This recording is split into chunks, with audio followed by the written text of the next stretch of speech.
বিশ্ব নবী রাহমাতুল লিল আলামিনকে কি পরিমাণ ভালোবাসতেন।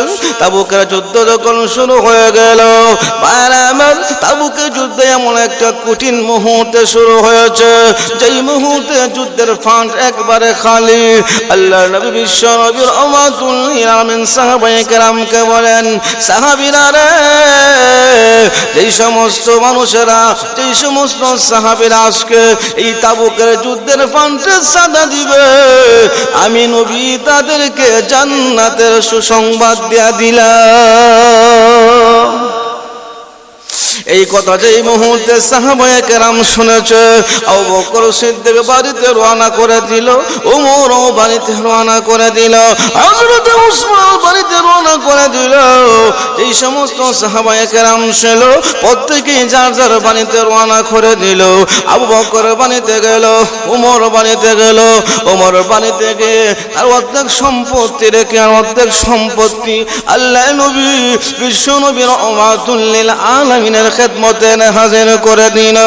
আল্লাহ রাসূল বলেন, ওমর তুমি আমার জন্য কি নিয়ে এসেছো রে ওমর? ওমর বলেন, ইয়া রাসূলুল্লাহ, আল্লাহ নবী গো, আমার অর্ধেক সম্পত্তি রেখে আসলাম, আর অর্ধেক সম্পত্তি এনে আপনার খেদমতে হাজির করলাম। এই মুহূর্তে আবু বকর সিদ্দিক রাদিয়াল্লাহু তাআলা আনহু এসেছেন। আল্লাহর হাবিব বিশ্ব নবী বলেন, আবু বকর তুমি কি নিয়ে আসছো? আবু বকর সিদ্দিক বলেন, ইয়া রাসূলুল্লাহ, ইয়া হাবিবাল্লাহ, আল্লাহ নবী গো, আমার যত সম্পত্তি আছে সব আমি নিয়ে আসলাম। আল্লাহ রাসূল বলেন, আবু বকর তোমার ঘরের মধ্যে কি রেখে আসছো? আবু বকর সিদ্দিক বলে, আল্লাহু আ'লামু ওয়া রাসূলুহু, আমার ঘরের মধ্যে আল্লাহ এবং রাসূলকে রেখে আসছি। আবু বকর সিদ্দিক ঘরের মধ্যে একটা শিও রাখেন নাই, সব এনে আল্লাহ নবী বিশ্ব নবীর খেদমতে এনে হাজির করে দিলেন। এমনিতে ওমর আবু বকরকে রক্ষা করে বলেন, আবু বকর রে, আজকে আমি মনে করেছিলাম আজকে তোমার চাইতে আমি নেক আমলে আগায়া যাব, না রে আবু বকর না, আমি তোমার সাথে পারলাম না রে।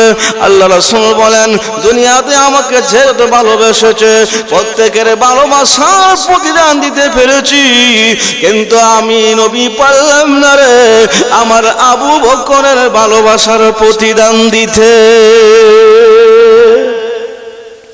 আবু বকরের ভালোবাসার প্রতিদান দিতে রাসূল বলেন, আবু বকরের মাল আমাকে যতটুকু উপকার করেছে, অন্য কারো মাল আমাকে সেই পরিমাণ উপকার করেন নাই।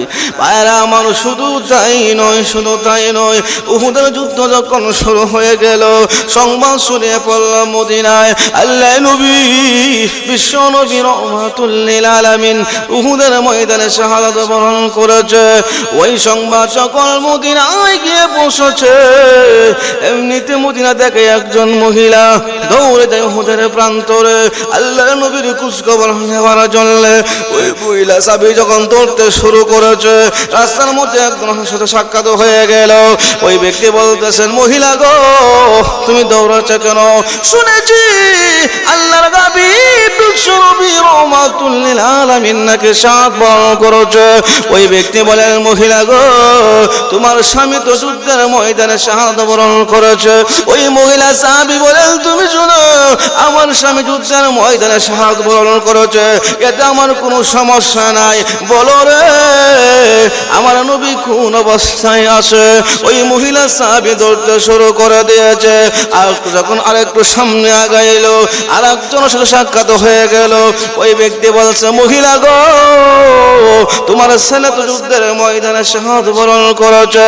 ওই মহিলা সাহাবী বলেন, তুমি শুনো, আমার ছেলে যুদ্ধের ময়দানে শাহাদাত বরণ করেছে, এতে আমার কোনো সমস্যা নাই, তুমি বলো রে, তোমরা বলো আমার নবী কোন অবস্থায় আছে? ওই মহিলা সাহাবী প্রমাণ করে দিলেন, নিজের সন্তানের চাইতে, নিজের স্বামীর চাইতে আল্লাহর নবীকে বেশি ভালোবাসে।